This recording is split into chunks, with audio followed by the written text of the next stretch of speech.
Hello, welcome to week 14. This week we're taking a look at quasi-experimental methods. This is your instructor Gabriel Science, and this week we're taking a look at what research is in the real world, what research actually looks like. And I know I've said that a couple of times, but the reason this is at the end of the semester, the reason we're looking at quasi-experimental methods after we looked at experimental methods, is because almost every single experiment, every single bit of research that claims to be experimental is actually going to fall under a quasi-experimental method. What does quasi-experimental mean?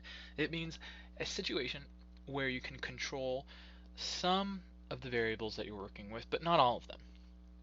You can't manipulate people's sex or age. You can't control time. And so those sort of factors are always going to fall under a quasi-experimental method. Because demographic information is probably going to play a part in almost every bit of research that you do, most research is technically going to be some form of a quasi-experimental method. With that comes some validity concerns, comes some effects that can happen due to your lack of control, comes some things that we want to be aware of, and of course some things that we can do to make sure that we're doing very valid research. Let's get started by taking a look at the subsections in this chapter. First of all, what and why of quasi-design. What is quasi-design? We'll take a look at situations where you want to use quasi-design. Then we'll take a look at some quasi-experimental design options, as well as focusing in specifically on time as a problem in research and why quasi-experimental designs are needed to work with time as a problem or can help in dealing with time as a problem. And we'll finish off with the introduction section. It's going to be the last major section of your research paper, and because that introduction section is a complicated one, the materials covered this week and the assignments thereupon are not going to be too extensive. So let's get started. What is quasi-experimental design? As I stated, a quasi-experimental design is any situation where you're not in full control of all the variables in your study. Because of that, you can't be totally confident that you are creating or demonstrating a cause and effect relationship between those variables. So why would you need to use a quasi-experimental design? Well, we'll take a look at a couple examples. Of course, if you're looking at the height between boys and girls and the way in which boys and girls grow up, you're going to need a quasi-experimental design. You can't control the boys and girls' sex, but you can choose to use those existing variables or existing conditions of boy and girl to establish your variable conditions. So you didn't manipulate who is a boy and who is a girl, but you can kind of say that you're going to use those groups. And so in that way it's an experiment, but it's not totally an experiment, it's a quasi-experiment. And you know that boys and girls grow over time. You can't manipulate time, but you can watch them over time, and you can say that that is the variable that you're working with. So again, it's not something you're totally in control of, but you are, in a way, working with it, so it is a quasi-experiment. So as the boy and girl, or as the boys and girls get taller, you can safely say you found a significant effect. Boys and girls get taller over time. Boys grow at a faster rate than girls over time. So you could say that your research questions were answered there, but how much of a conclusion can you draw? You know that time affects the children's height, and you know that gender or sex affects children's height as well, but is time causing that effect? You can't really say that time makes boys and girls grow taller. A better sentence would be to say that maybe hormones make them grow, or cell division makes them grow, or nutrition makes them grow. But time itself isn't actually the cause of what's going on. Same thing with sex. You can't exactly say that boys grow taller because they are boys, but boys do grow taller because they have different genetic materials that are going to tell their bodies to grow taller on average than girls. So let's take a look at another example, just slightly more complicated research design. In this situation, we're taking a look at younger adults versus older adults. And of course, it's going to be a quasi-experimental design because you can't manipulate the age that people are, but you can use the groups that they're already in as the groups for your experiment. And in this experiment, we're going to say, we're going to assess how do people spend their money. So you could give them $100 and you could say, well, how are younger adults going to spend $100? They probably are going to spend it on partying and drinks. How are older adults going to spend $100? They'll probably spend it or save it or spend it on some sort of investment for their future. And so how is this a quasi-experimental design? Well, of course, we can't choose whether people are older or younger. Another thing is you can't necessarily always choose where they're going to spend their money. You can, say, give them some particular options. You could actually just have them complete a survey and then give them a set of choices.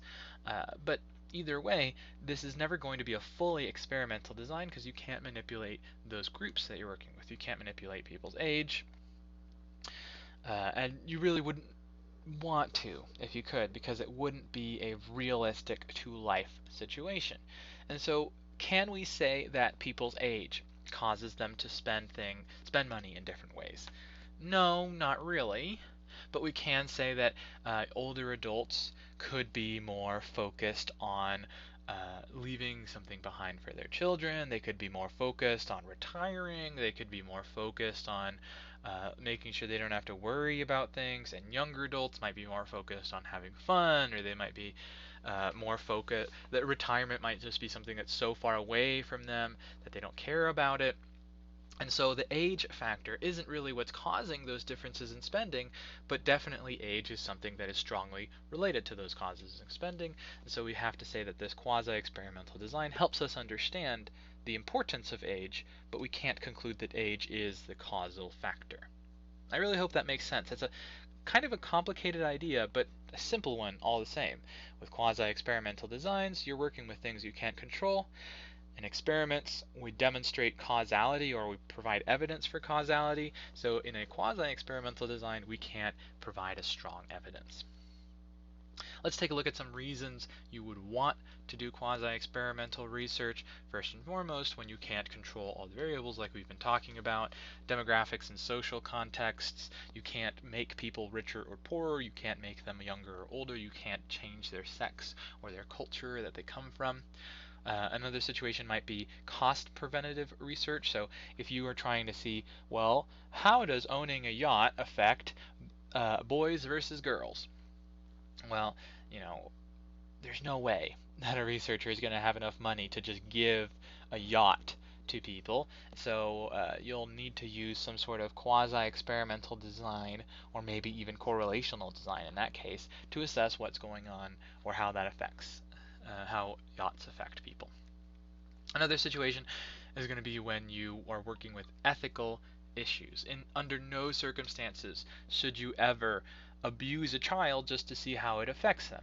But if you want to research children who have been abused, you can go to find children who've been abused, ask people if they were abused as children, and then have them participate in your study. You can't control who was abused and who wasn't abused, but you can put them into those separate groups, just like you put boys and girls into separate groups. Lastly, there are situations where it's just not possible or realistic to do research in a truly experimental situation. For example, if you want to investigate the effects of 9/11 or the quarantine from COVID on people, well, you can't really have those world effects. You can't control those world effects. So you're going to need a quasi-experimental design there. Plus, if you're really worried about generalizability in your research, a quasi-experimental design may be your best bet. By dealing with the fact, by accepting you can't fully control some variables, taking people who are actually, say, rich or poor in the real world, or taking people who are actually, say, Democrats or Republicans in the real world, you're using those classifications in a quasi-experimental design because that allows you to see or have a better idea of how that stuff plays out in the real world. So generalizability is a benefit of quasi-experimental design. And one thing I really want to focus in and emphasize is that quasi-experimental design isn't necessarily a good or bad thing. So to summarize, an experimental design is a situation where you're in control of all the variables that you're working with. A quasi-experimental design is one where you're not in control of all the variables you're working with. And it's crucial to be aware of when you're doing a quasi-experimental design because it can affect your validity. In an experiment, you have really good internal validity. In a quasi-experiment, you have a little bit better external validity and a little worse internal validity. And so the more quasi your experiment, the more you're going to get external validity, less internal validity. And really, these two types of validities are, to some extent, going to work opposite of each other. The more externally valid research is, the more generalizable research is going to be, the less internally valid it's going to be. If you really want to demonstrate the relationship between, say, taking vitamins and a person's health, you would take them out of the real world, put them in an experimental laboratory, have them take vitamins, have them eat a very specific diet, have them take physical tests for their health over a series of months or years. And you're going to have perfect internal validity. But how externally valid is that going to be? How generalizable is that going to be? Alternatively, if you let them take the vitamins and assess their health while they live their normal life, that's going to be more generalizable but less internally valid because it's harder to say that it was the vitamins that caused any health changes. So, quasi-experiments are not necessarily better or worse than experimental designs, but they are different and they have different impacts.